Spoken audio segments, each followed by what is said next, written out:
எல்லாருக்கும் வணக்கம். இது உங்கள் பப்பியான அலங்காரம். இன்னைக்கு வீடியோவில் என்ன பார்க்க போகிறோம்னு பார்த்தீங்கன்னா, சாமிக்கு எப்படி எளிதான முறையில் புடவை கட்ட போகிறோம். இப்போ அலங்காரம் பண்ணிட்டோம், சரி எப்படி புடவை கட்டுறது, அதுவும் எப்பவும் போல் சேம் ப்ரொசீஜர் தாங்க.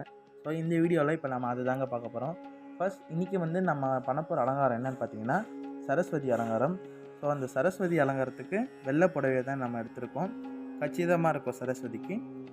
இப்போ வாங்க வீடியோவில் எப்படி மடிக்கிறாங்களோ அதே மாதிரி ஃபஸ்ட்டு எட்ஜஸை பிடிச்சிக்கிட்டு நீங்கள் கையை எப்படி அவங்க ஃபோல்ட் பண்ணுறாங்களோ அதே மாதிரி ஃபோல்ட் பண்ணி அந்த புடவையை மடித்து எடுத்துக்கோங்க.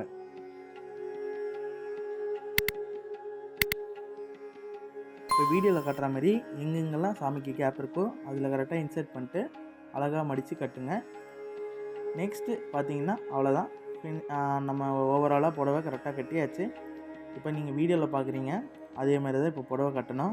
நெக்ஸ்ட் பார்த்தீங்கன்னா இப்போ சாமிக்கு அலங்கார நகையெல்லாம் போட்டு விட்டுடலாம்.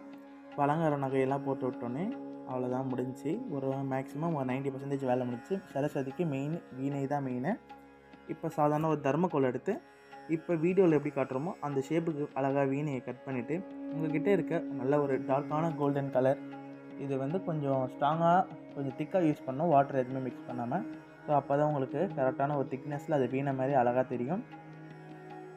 மறக்காமல் இதை பார்த்து நீங்களும் ட்ரை பண்ணுங்கள். இந்த வீணையை செய்கிறது ரொம்ப ஈஸி. இதே மாதிரி அழகாக நீங்களும் வீணையை செஞ்சு அழகாக நீங்கள் ஒரு அதில் 2 கயிறு இன்சர்ட் பண்ணால் போதும். அதை வச்சு நம்ம சாமி பின்னாடி கொஞ்சம் டைட்டாக கட்டிடலாம். சாதாரண பூ கட்டுற நூல்லையே அந்த வீணையில் கொடுத்து நம்ம அழகாக 2 சைடும் சாமிக்கு 2 பக்கமும் கட்டிட்டோன்னா அது அழகாக ஒரு ஷேப்பில் க்ராஸாக நிற்கும்.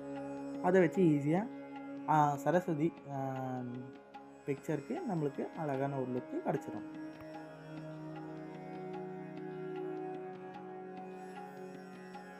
இப்போ வீடியோட ஃபைனலுக்கு வந்தாச்சு. அலங்காரம் பார்த்தீங்களா, 100% முடிச்சாச்சு. பார்த்தீங்கன்னா சரஸ்வதி எவ்வளோ அழகாக இருக்காங்க பார்த்தீங்களா, அவ்வளோதான். இப்போ வீணை பார்த்தீங்கன்னா அழகான ஒரு லுக்கு நம்மளுக்கு கொடுக்குது. ப்ளஸ் அந்த கையில் ஒரு மணி கொடுத்துருக்கோம் தெரியுதா, அப்போ அலங்காரம் பண்ண சொல்லி அந்த மணியை அப்படி கையில் கொடுத்தோன்னா அழகாக இருக்கும். மற்றபடி அது ஒரு அம்பாள் சிலை, அதனால் சோளம்லாம் தெரிஞ்சால் அந்த இடத்துல நல்லா டார்க்காக பிளாக் பெயிண்ட் அடிச்சிருங்க. அதனால் நம்மளுக்கு அது கிளியர் லுக் கிடைக்கும். சேம் நம்ம பார்க்க சரஸ்வதியும் இருக்கும், ஆனால் அம்பாள் சிலை தான் அது. நீங்கள் அந்த பிளாக் கலர் அப்ளை பண்ணிட்டீங்கன்னா நம்ம அடிக்கிற கலர் ஒயிட்டு ரெட்டு அது கொஞ்சம் டார்க்காக தெரியும். ஸோ அதனால் அது ஒரு பர்ஃபெக்ட் லுக்கு காட்டும். இதே மாதிரி பார்த்து நம்ம நிறைய கற்றுக்கோங்க. மறக்காமல் நம்ம சேனலை சப்ஸ்கிரைப் பண்ணிக்கோங்க, இந்த பெல் லைக் பட்டனை ப்ரெஸ் பண்ணிக்கோங்க. மீண்டும் ஒரு வீடியோவில் உங்களை சந்திக்கிறேன். நன்றி, பை பை, வணக்கம்.